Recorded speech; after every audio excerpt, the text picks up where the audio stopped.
Assalamualaikum warahmatullahi wabarakatuh. Kami dari kelompok 1 yang beranggota Febrina Gina Muazarah, NIM 1908205012, Sena Rahmawati 1908205034, dan Agus Hermawan 1908205040 yang akan menjelaskan tentang akuntansi PPh pasal 21. Dasar Hukum PPh Pasal 21. Pengenaan PPh Pasal 21 berdasarkan kepada Peraturan Pemerintah dari Direktorat Jenderal Pajak yang bernomor per 32 PJ tahun 2015 yang mengatur tentang pembebanan penghasilan kena pajak atas semua profesinya yang dilakukannya. Undang-Undang Nomor 36 Tahun 2008 dan undang-undang lainnya yang mengatur tentang pajak penghasilan yang harus dibebankan kepada setiap warga negara Indonesia yang memiliki penghasilan atas profesinya. Dasar hukum yang mengatur PPh Pasal 21 ini diperkuat dengan adanya Keputusan Menteri Keuangan Nomor 101 PMK 10 Tahun 2016 dan Nomor 102 PMK 10 Tahun 2016 yang mengatur dasar-dasar pengenaan hukum penghasilan yang wajib dipotong pajak. Pengertian PPh Pasal 21. PPh Pasal 21 merupakan pajak yang diatur oleh pemerintah kepada setiap karyawan atau buruh yang memperoleh penghasilan dari pekerjaan yang dilakukannya. Pajak penghasilan ini diatur dalam Pasal 21 tentang perpajakan penghasilan.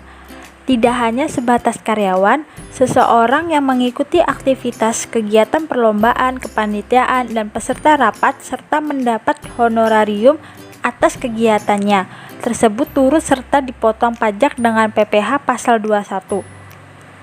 Wajib pajak yang dikategorikan ke dalamnya yaitu meliputi pegawai penerimaan uang pesangon pensiunan, JHT, dan ahli warisnya, serta profesi yang memberikan jasa seperti dokter, guru, pengacara, akuntan, notaris, konsultan, dan aktuaris. Tarif umum PPh Pasal 21 untuk wajib pajak orang pribadi yang pertama Rp0 sampai dengan Rp50.000 tarifnya 5%. Yang kedua di atas Rp50.000 sampai dengan Rp250.000 tarifnya 15%. Yang ketiga di atas Rp250.000 sampai dengan Rp500.000 tarifnya 25%. Yang terakhir di atas Rp500.000 tarifnya 30%. Pengertian metode gross up PPh 21. Metode gross up PPh 21 dalam perhitungan PPh 21 gross up ini merupakan metode yang digunakan untuk memudahkan pengelolaan keuangan perusahaan. Dikatakan demikian karena secara langsung pembayaran gaji karyawan yang dimiliki perusahaan dihitung sebagai gaji kotor yang artinya gaji tersebut masih belum dipotong pajak penghasilan oleh perusahaan. Sehingga karyawan harus melaksanakan kewajiban perpajakannya secara mandiri. Artinya PPh 21 ditanggung oleh karyawan itu sendiri. Karyawan dianggap sebagai satu subjek pajak aktif yang dapat melaksanakan kewajiban perpajakannya sendiri, mulai dari perhitungan hingga pelaporan pajak dilakukan oleh karyawan sendiri tanpa bantuan dari perusahaan. Hal ini memudahkan perusahaan dalam mengelola keuangannya, karena perusahaan tidak akan memasukkan PPh 21 sebagai pengeluaran atau biaya serta tidak perlu menghitung dan melaksanakan penyetoran dari pajak yang dipotong. PTKP dalam perhitungan PPh Pasal 21 yang menggunakan metode gross up. Golongan pertama tidak kawin, kode TK 0 atau tanpa tanggungan tarifnya Rp54 juta TK1 atau satu tanggungan tarifnya Rp58.500.000. TK2 atau dua tanggungan tarifnya Rp63.000. TK3 atau tiga tanggungan tarifnya Rp60.500.000. Golongan kedua, kawin. Kode yang pertama K0 atau tanpa tanggungan tarifnya Rp58.500.000. K1 atau satu tanggungan tarifnya Rp63.000. K2 atau dua tanggungan tarifnya Rp60.500.000. K3 atau tiga tanggungan tarifnya Rp70.000. Golongan ketiga, kawin dengan penghasilan istri digabung. Kode KI0 tarifnya Rp112.500.000. KI1 tarifnya Rp117.000. KI2 Rp121.500.000. KI3 tarifnya Rp126.000. Contoh pembahasannya. Pak Kelik adalah seorang karyawan dengan pendapatan kotor satu bulannya sebesar 8 juta. Status Pak Kelik adalah belum menikah dan tidak memiliki tanggungan. Faktor penambahan gaji sesudah dihitung termasuk dalam nilai 8 juta tersebut. Faktor pengurangnya sendiri diketahui adalah biaya jabatan 5%. Penghasilan tidak kena pajak dengan status TK0 sebesar Rp54.000 per tahun. Lalu, bagaimana perhitungan PPh 21 gross up yang dimiliki oleh Pak Kelik dan wajib dibayarkan? Pembahasan jadinya gaji pokok sama dengan 8 juta, biaya jabatan 5% sama dengan 8 juta dikali 5% hasilnya 400.000. Penghasilan neto sama dengan 8 juta dikurangin 400.000 hasilnya 7.600.000. Penghasilan neto setahun sama dengan 7.600.000 dikali 12 bulan hasilnya 91.200.000. Untuk mendapatkan penghasilan kena pajak, maka dikurangin kembali dengan penghasilan tidak kena pajak sama dengan 91.200.000 dikurangin 54 juta hasilnya 37.200.000. Perhitungan PPh 21 terutang milik Pak Kelik dalam setahun adalah 37.200.000 dikali 5% hasilnya 1.860.000. Pajak terutang dalam sebulan yang harus dibayarkan adalah sebesar 1.860.000 dibagi 12 bulan hasilnya 155.000. Selanjutnya akan dijelaskan oleh Sena Rahmawati. Tarif pajak PPh pasal 21. Sebelum menentukan berapa tarif PPh 21 yang harus dibayarkan karyawan, Anda harus mengetahui berapa PKP penghasilan kena pajak PPh 21 menurut Peraturan Direktorat Jenderal Pajak. 1. Penghasilan kena pajak PKP. PKP penghasilan kena pajak PPh pasal 21 menurut Peraturan Direktorat Jenderal Pajak Nomor per 32 PJ 2015 adalah sebagai berikut. Pertama, ada pegawai tetap. Kedua, ada penerima pensiun berkala.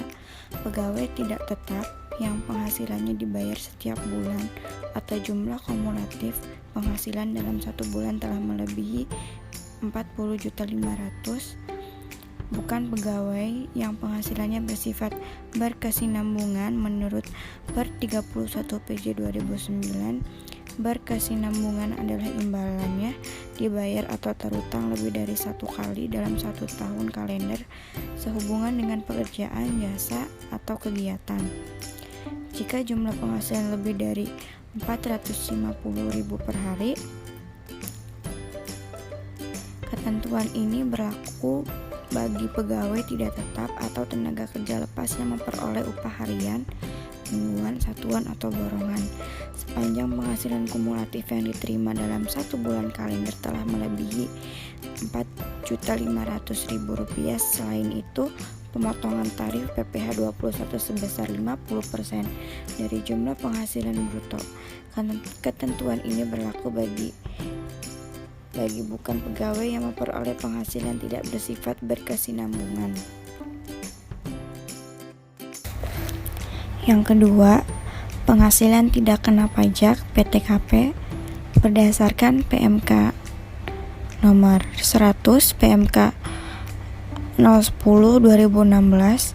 Anda tidak akan dikenakan pajak penghasilan jika penghasilan Anda kurang atau sama dengan 54 juta. Berikut adalah penjelasan lengkapnya. 54 juta untuk diri wajib pajak orang pribadi. 4.500.000 tambahan untuk wajib pajak yang kawin. 54 juta untuk istri yang penghasilannya digabung dengan penghasilan suami.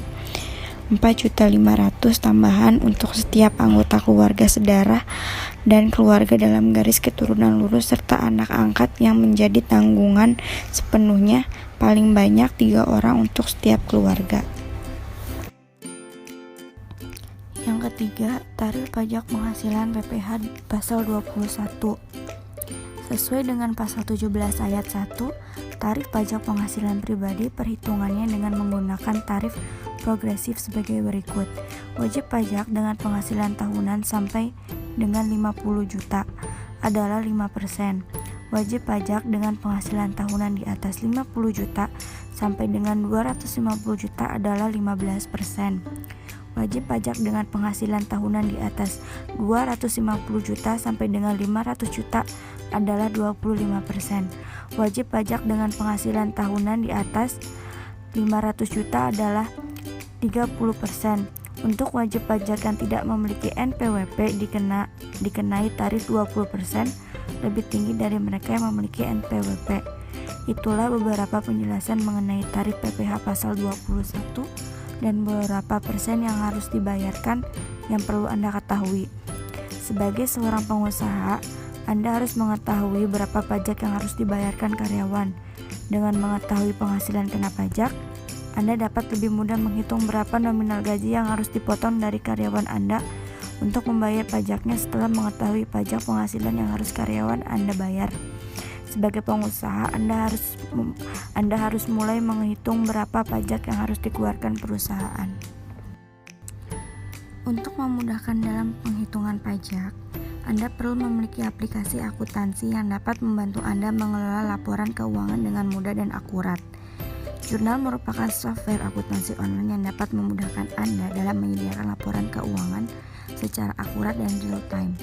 Dengan jurnal, Anda juga dapat lebih mudah melihat kondisi keuangan hingga memonitor stok barang serta aset perusahaan. Bukan hanya itu, jurnal juga dilengkapi oleh laporan keuangan lengkap dari laporan arus kas, neraca, laba rugi, laporan aset, stok barang, dan masih banyak lagi. Pembukuan PPh 21. Pembukuan merupakan kegiatan pendokumentasian transaksi mengikuti standar akuntansi yang berlaku umum. Secara praktis, saat menerima penghasilan ataupun mengeluarkan biaya, maka harus dibuat jurnal akuntansinya. Pada akhir periode, jurnal tersebut akan diolah untuk menghasilkan laporan keuangan berapa laporan laba rugi dan neraca keuangan. Jika pencatatan hanya berfokus pada aktivitas penerimaan penghasilan, maka berbeda dengan pembukuan yang akan menjurnal semua jenis transaksi yang dilakukan. Pihak yang diwajibkan melakukan pembukuan adalah semua badan usaha atau perusahaan dan untuk orang pribadi yang menerima penghasilan dari pekerjaan bebas atau kegiatan usaha dengan omset melebihi 4,8 miliar rupiah. Karena pembukuan memerlukan pengetahuan akuntansi yang cukup, maka pada umumnya perusahaan akan merekrut karyawan untuk melakukan pekerjaan ini. Pembukuan akan menghasilkan laporan laba rugi yang mengubah penghasilan bruto menjadi neto. Kemudian jumlah penghasilan neto akan dilakukan koreksi fiskal untuk menghasilkan penghasilan neto fiskal yang menjadi dasar penentuan jumlah penghasilan kena pajak yang pada akhirnya dikalikan dengan tarif PPh. Jurnal akrual PPh 21. Jika dicatat dari posisi pemberi gaji, gaji merupakan sejenisnya yang menjadi penghasilan karyawan, merupakan beban biaya bagi perusahaan, expense, pembebanan gaji untuk mendapatkan penghasilan kena pajak dilakukan dengan cara akrual basis. Artinya, gaji bulan Desember yang dibayarkan pada bulan Januari tahun berikutnya menjadi biaya bulan Desember. Contohnya, Aldi merupakan karyawan PT Sukses Sejahtera dengan status TK per 0. Mendapat gaji kotor beserta tunjangan dan penghasilan lainnya selama setahun sebesar 180 juta. Dari informasi penghasilan ini, diketahui potongan PPh pasal 21 sebesar 22 juta, maka pencatatannya adalah sebagai berikut. Jurnal PPh 21 dengan gaji berada di debit 180 juta, kas atau bank berada di kredit 158 juta, dan utang PPh 21 berada di kredit 22 juta. Utang pajak penghasilan pada jurnal di atas harus dilunasi oleh pemberi kerja tanpa dilakukan penghitungan atau jurnal dengan pajak lainnya. Saat menyetor PPh 21 ke negara, utang PPh 21 berada di debit 22 juta dan kas atau bank berada di kredit 22 juta. Jurnal PPh 21 yang pertama dibuat pada saat gaji tersebut diberikan kepada karyawan. Lalu, pada bulan selanjutnya pemberi kerja menyetorkan pajak penghasilan tersebut sehingga dibuatlah jurnal kedua untuk menyesuaikan utang pajak menjadi 0. Selanjutnya yaitu pencatatan jurnal PPh 21. Nah, pencatatan jurnal PPh 21 ini dibedakan dengan posisi wajib pajak. Nah, di posisi wajib pajak ini dibedakan menjadi dua, yaitu ada pemberi pajak dan juga penerima kerja. Nah, pertama pemberi pajak.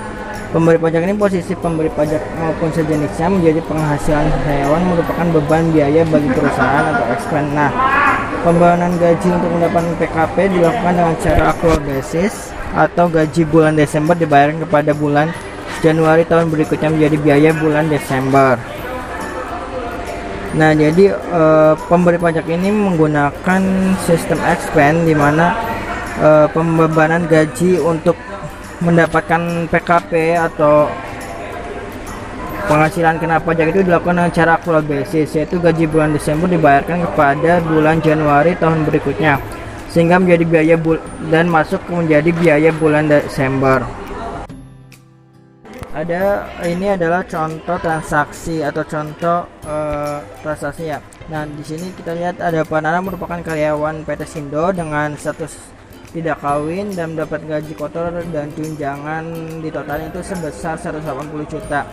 Dengan potongan PPh pasal 21 sebesar 22 juta, maka pencatatannya yaitu jurnal PPh 21 gaji yang diterima yaitu 180 juta, terus kas dan di banknya itu 150 di kredit 158 juta dan utang PPh 21 itu sebesar 22 juta. Nah, saat penyetor atau saat membayar pajak yang PPh pasal 21 nya itu sebesar utang PPh 21 nya itu dipindahkan di debit jadi 22 juta dan kas di bank itu berkurang menjadi 22 juta. Wajib pajak yang kedua yaitu ada penerima kerja. Nah, kalau penerima itu jika dicatat dari posisi penerima kerja, gaji karyawan dan sejenisnya itu diakui sebagai penghasilan sebesar nilai kotor atau belum dikenakan dewan pajak penghasilan dalam jurnal PPh 21. Nah, contohnya itu seperti yang berikut ini. Ada Ibu Rita merupakan karyawan PT Sindo dengan status TK 0, terus mendapatkan gaji kotor itu sebesar 180 juta dengan potongan PPh 21 sebesar 22 juta. Nah, jurnalnya yaitu kas di bank sebesar 158 juta, Terus piutang PPh 21 nya itu 22 juta di debit dan berkurang di gaji 180 juta.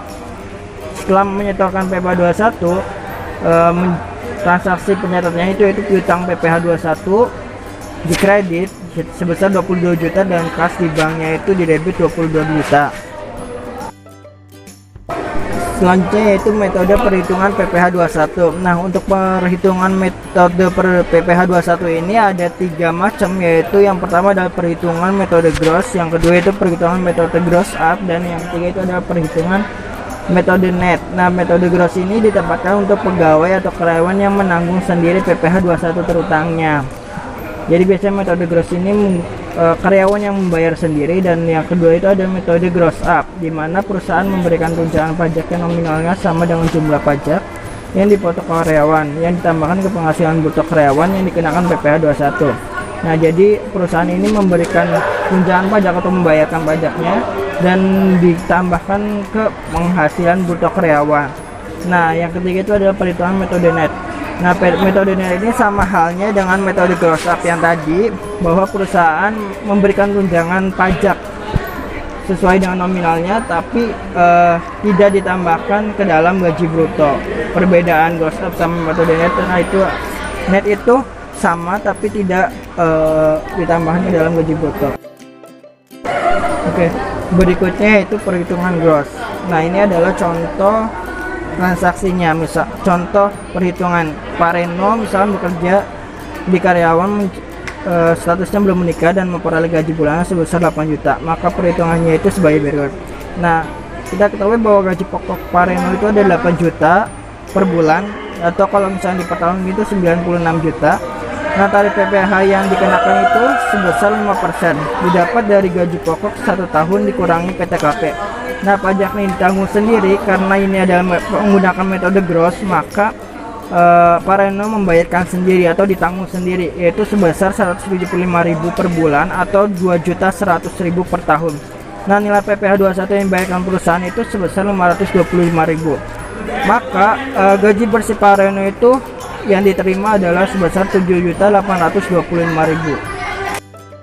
Berikutnya yaitu penjelasan yang pertama, langsung aja ke perhitungan metode net. Nah, Pak Budi, contoh transaksinya itu adalah Pak Budi bekerja sebagai karyawan perusahaan yang status belum menikah dan memperoleh gaji bulan sebesar 8 juta. Maka perhitungannya sebagai berikut. Nah, gaji pokoknya itu 8 juta nah per bulan atau 96 juta per tahun. Nah, total gaji bruto Pak Budi itu adalah 8 juta per bulan. Tarif PPh-nya itu ada PPh 21-nya itu 5%. Nah, pajak yang ditanggung oleh perusahaan sebesar 525.000 per bulan atau 6.300.000 per tahun. Nah, nilai PPh 21 yang dibayarkan perusahaan itu sebesar 525.000 gaji bersih, sehingga terus gaji bersih Pak Budinya itu adalah 8 juta. Baik, itulah penjelasan dari kelompok kami mengenai perhitungan PPh 21 atau mengenai pajak penghasilan pasal 21. Nah, mungkin terima kasih dan mohon maaf bila ada kesalahan atau materinya kurang. Kami akhiri. Wassalamualaikum warahmatullahi wabarakatuh. Untuk teman-teman yang mau bertanya silahkan kita lanjut di room atau di WhatsApp grup. Terima kasih.